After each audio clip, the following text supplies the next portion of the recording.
नमस्कार, मैं हूं Amod Srivastava. Amazing thought, amazing message, amazing information की दिशा में आज एक कदम और आगे। आज के इस चिंतन का विषय है झुमरी तलैया और फरमाइशी गीत। आपको ये मेरा वीडियो अच्छा लगे तो लाइक करें, शेयर करें और लाल बटन दबाकर सब्सक्राइब अवश्य करें। साथ ही बेल आइकन दबाना बिल्कुल ना भूलें। आज के इस चिंतन का विषय झुमरी तलैया और फरमाइशी गीत। आप में से कई लोगों को झुमरी तलैया याद होगी, खासकर हमारे बीच के बुजुर्गों को।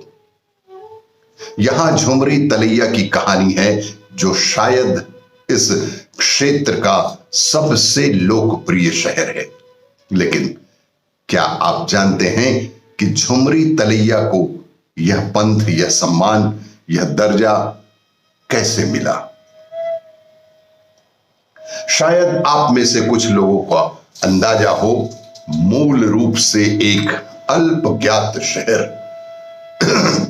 झुमरी तलैया 1950 के दशक में रेडियो चैनलों, रेडियो सिलोन और विविध भारती ऑल इंडिया रेडियो की एक राष्ट्रीय प्रसारण रेडियो सेवा से जुड़े होने के कारण स्वमेव प्रसिद्ध हो गया।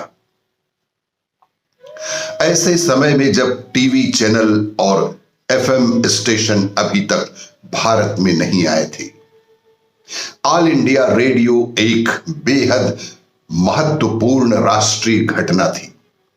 लोग समाचार सुनने के लिए रेडियो ट्यून करते थे या उनके पसंदीदा गाने और चैनल को संबोधित फिल्मी गानों के लिए सबसे अधिक अनुरोध यदि कहीं से आता था तो वो था झुमरी तलैया। कई भारतीय घरों में टीवी को जगह नहीं मिली थी और लोग रेडियो से ही जुड़े रहते थे। मनोरंजन का एकमात्र सशक्त साधन रेडियो ही हुआ करता था। रेडियो तब काफी महत्वपूर्ण हो गया। इन शो में पोस्ट कार्ड पर गाने के अनुरोध भेजना धीरे धीरे कई भारतीय गांवों में भी लोकप्रिय शगल बनता जा रहा था। झुमरी तलैया के एक प्रमुख खनन दिग्गज रामेश्वर प्रसाद बरनवाल ने इस प्रवृत्ति में शामिल होने का एक फैसला किया। बरनवाल ने प्रतिदिन रेडियो सिलोन को फरमाइशी गीत अर्थात फरमाइशी गीत अनुरोध के साथ पोस्ट कार्ड मेल करना शुरू कर दिया। दक्षिण एशिया का पहला प्रसारण स्टेशन रेडियो सिलोन की लोकप्रियता उस समय के सूचना और प्रसारण मंत्री बी.वी. केसाकर के द्वारा 1952 में ऑल इंडिया रेडियो पर फिल्मी संगीत पर प्रतिबंध लगाने के कारण बेहद बढ़ गया था। यही वजह थी कि सिलोन रेडियो स्टेशन का मान सबसे ज्यादा उस समय बढ़ गया था। रेडियो सिलोन उस समय का सबसे लोकप्रिय कार्यक्रम अमीन सयानी बिना का गीत माला हुआ करता था।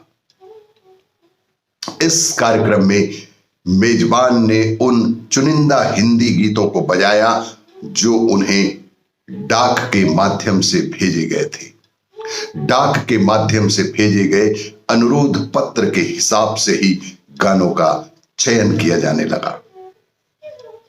चूंकि बरनवाल एक नियमित मेलर थे, इसलिए उनका नाम शो में घोषित अनुरोधों में नियमित रूप से दिखाई और सुनाई देने लगा। इसने झुमरी तलैया के अन्य निवासियों को भी अपने अनुरोध भेजने के लिए प्रेरित किया। इसी क्रम में झुमरी तलैया के दो अन्य प्रमुख निवासियों श्री गंगा प्रसाद मगधिया और नंदलाल सिन्हा ने भी बरनवाल के पोस्ट कार्ड भेजने की होड़ का हिस्सा बनने का फैसला किया। वे तीनों ने शहर में किसी तरह की गीत क्रांति की शुरुआत की। अब हर कोई चाहता था कि उनका नाम रेडियो पर अवश्य ही सुनाई दे। जैसे ही इस सनक ने पूरे शहर पर जैसे कब्जा ही कर लिया हो। झुमरी तलैया में रेडियो प्रेमियों ने एक छोटे से रेडियो श्रोताओं का एक क्लब ही बना डाला और एक दिन या महीने में अधिकांश गीत अनुरोध भेजने के लिए आपस में प्रतिस्पर्धा ही शुरू कर दी। लोगों का कहना है कि उस समय के डाकियों के निवासियों द्वारा रिश्वत भी दी जाती थी कि वे अपने प्रतिद्वंदी के पत्र को पोस्ट ही ना करें, ताकि रेडियो पर उनके नाम का उल्लेख होने की अधिक से अधिक संभावना बनी रहे। 1957 में जब ऑल इंडिया रेडियो ने अपने विविध भारती कार्यक्रम पर पुराने हिंदी गीतों का प्रसारण फिर से शुरू किया तो उन्हें इस विचित्र शहर से सैकड़ों अनुरोध फरमाइशी गीत के प्राप्त होने लगे।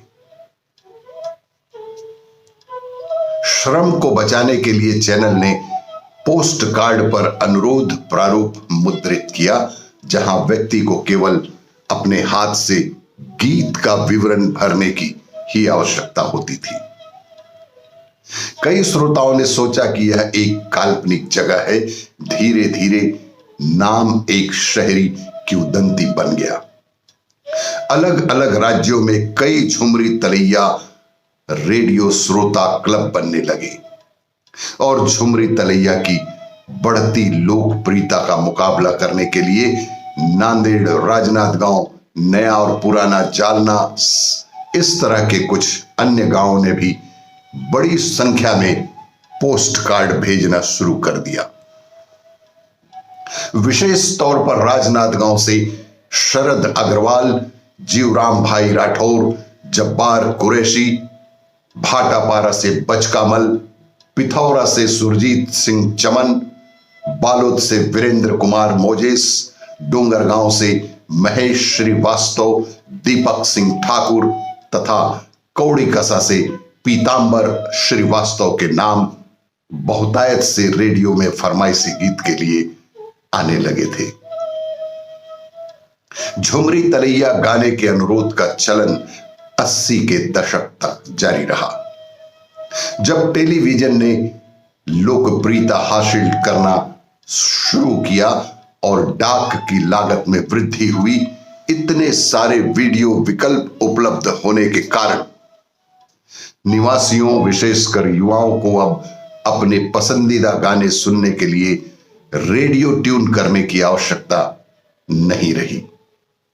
आज शहर में अब वही रेडियो सनक कहीं भी दिखाई नहीं देती। हालांकि कुछ रेडियो वफादार अभी भी आकाशवाणी के संगीत कार्यक्रमों को पत्र लिखते हैं। झुमरी तलैया आपके द्वारा देखे गए किसी भी अन्य शहर के विपरीत है।